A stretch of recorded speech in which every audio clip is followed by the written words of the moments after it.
Bonjour, je m'appelle Daniel, je suis rédacteur sur le site de Comparer Assurance Vie. Et aujourd'hui, je vais vous parler de mon expérience personnelle en assurance vie. Ça s'est passé il y a plusieurs années, quand j'étais beaucoup plus jeune.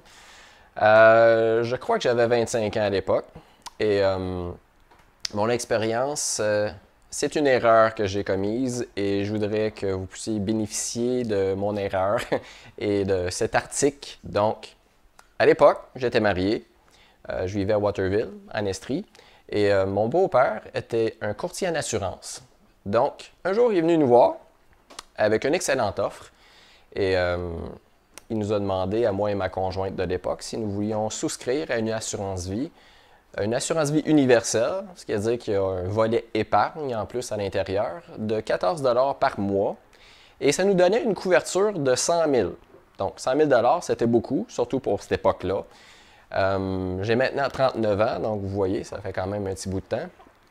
Et normalement, cette assurance-là se doublait aussi si nous avions à mourir d'un accident. Donc, la soirée même, on a signé le contrat. Nous étions maintenant souscrits.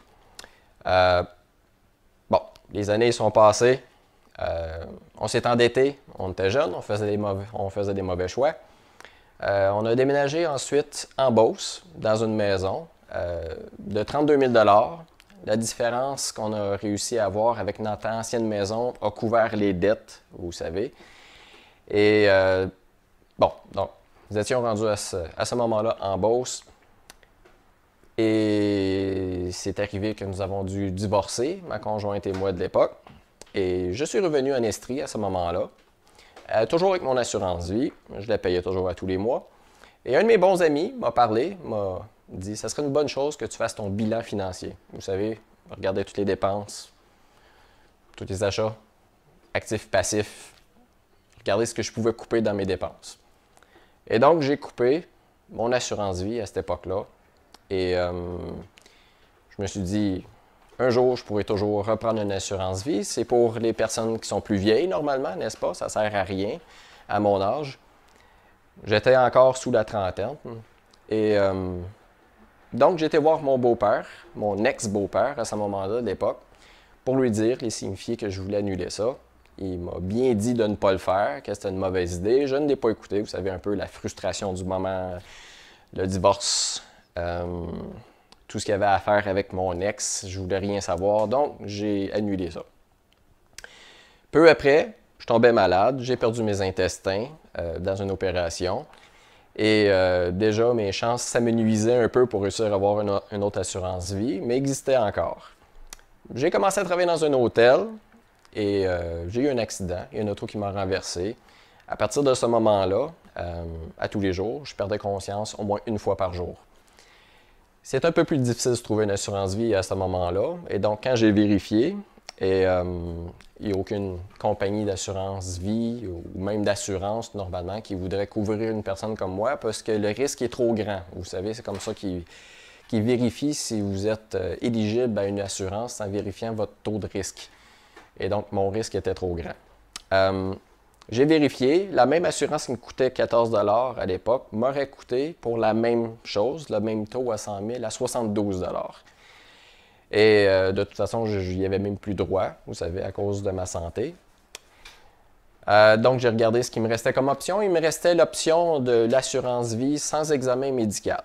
Et si vous regardez un peu sur notre site, vous allez voir un peu ce que ça comporte, l'assurance vie sans examen médical. Habituellement, c'est votre dernière option. Quand il ne vous reste plus rien, vous allez vers cette assurance vie-là, puis ça vous permet quand même d'être assuré. Donc, je regardais ce que je pouvais avoir de ce côté-là, et la plupart des compagnies offrent un plafond à 20 000 $ de couverture, une assurance vie sans examen médical. Et pour mon cas, quand je vérifiais, c'était entre 30 et 40 $ à peu près de police par mois à payer pour réussir à l'avoir.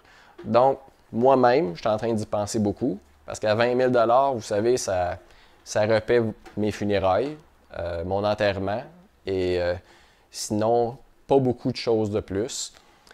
Dépendant encore de votre cas, de votre situation, si vous avez une hypothèque, si vous avez d'autres dettes à payer, l'assurance vie sans examen médical ne va pas couvrir toutes vos dettes normalement. Si vous avez plus de dettes, c'est un bon choix. Dans mon cas, j'ai encore quelques dettes, donc c'est malheureusement pas la meilleure option. Donc, j'essaie de trouver quelque chose d'autre présentement. Moi-même étant dans l'assurance vie et qui rédige des textes pour vous, je suis toujours en recherche aussi. Donc, mon erreur fut celle-là, ça serait celle d'annuler mon assurance vie. Je vous conseille de ne pas le faire si vous en avez une. Et le meilleur conseil que je peux vous donner, c'est si vous êtes jeune, vous n'avez pas d'assurance vie, vous êtes en santé, c'est le meilleur moment pour souscrire une assurance vie parce que vous allez sauver beaucoup, beaucoup, beaucoup d'argent plus tard. Et de toute façon, vous allez avoir la meilleure offre de toutes les compagnies puisque vous êtes la personne la moins à risque d'avoir quelque chose. Bon, donc sur cette erreur et ce conseil, je vous laisse. Bon magasinage.